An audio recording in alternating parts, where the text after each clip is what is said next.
should we as fans play God and take it upon ourselves to develop a new experience from the bones of our favorite game?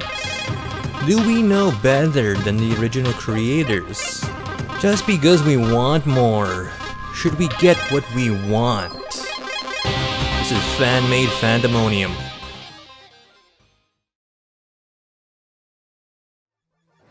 In the 80s, Mega Man was the gold standard of 2D action platformers. But he doesn't crouch or shoot at any angle, just horizontally right and left. It's fine, get over it. It is a video game about a robotic boy with a gun for an arm. When he defeats a robot master, he inherits their powers, which was unique at the time. It is a great game if you can get your piece of NES console to play the game. Even if you can't get the NES to work to play Mega Man. The music of the game will get stuck in your head.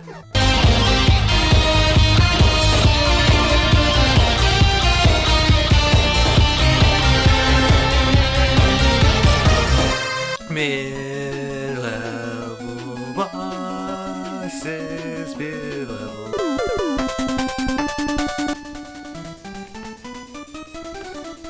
Mega Man put Capcom on the map, and just as the flame was going out, there was a new video game series in the works.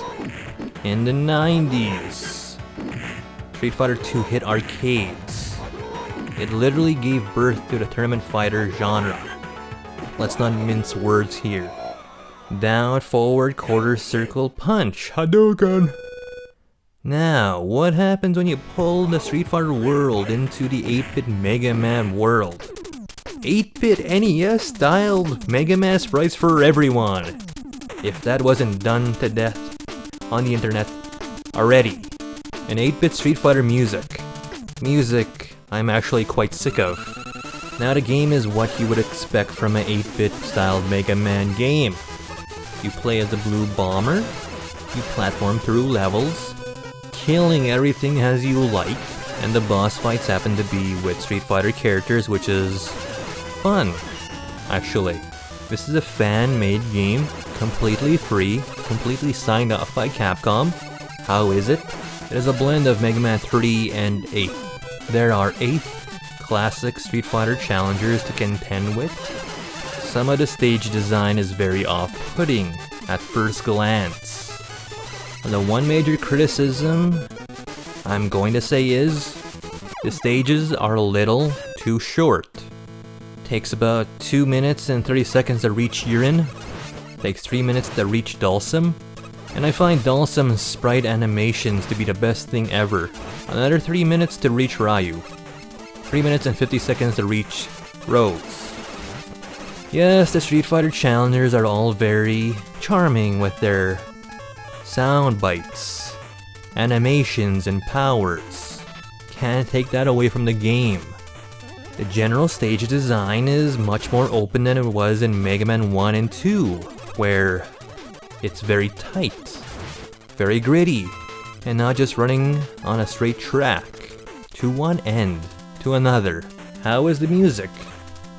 The music can be super amazing, but then there are times where I want to mute the game volume. And where are the mid-level bosses in this game, huh? You have none. Your game would be so much better if you had some mid-level bosses in your game. Please put some mid-level bosses in your game because it will make it so much better if you did that. My personal order to go through the game is Chun-Li, Sea Viper, Dhalsim, Blanka, Rose, Ryu, Rolento, and Urine.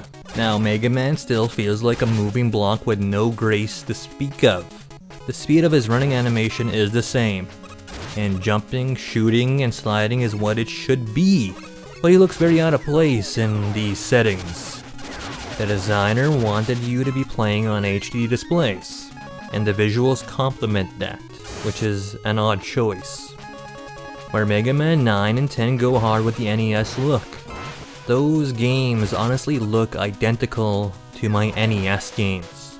Unlike Mega Man 9 and 10, it doesn't use the screws to buy energy tanks, lives, and what have you. You strictly have to come by such items out in the wild. Overall, it's a short and fun experience.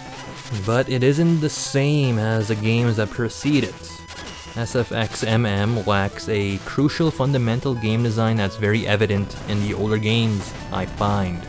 Mega Man 1 through 10 were designed from the ground up to be products for consumers to be a long and meaty experience that could last for days to weeks to months. A lot of that comes from how arcades would eat up quarters, but being a home product, it has to give the player a proper sense of self-reward, enjoyment, as well as difficulty to create an experience you can relive as many times as you like. The game cannot replicate that same experience a second time of those NES moments because you know better at that point. SFX-MM does not understand how to make a stage that will always be difficult, no matter how many times you go through it.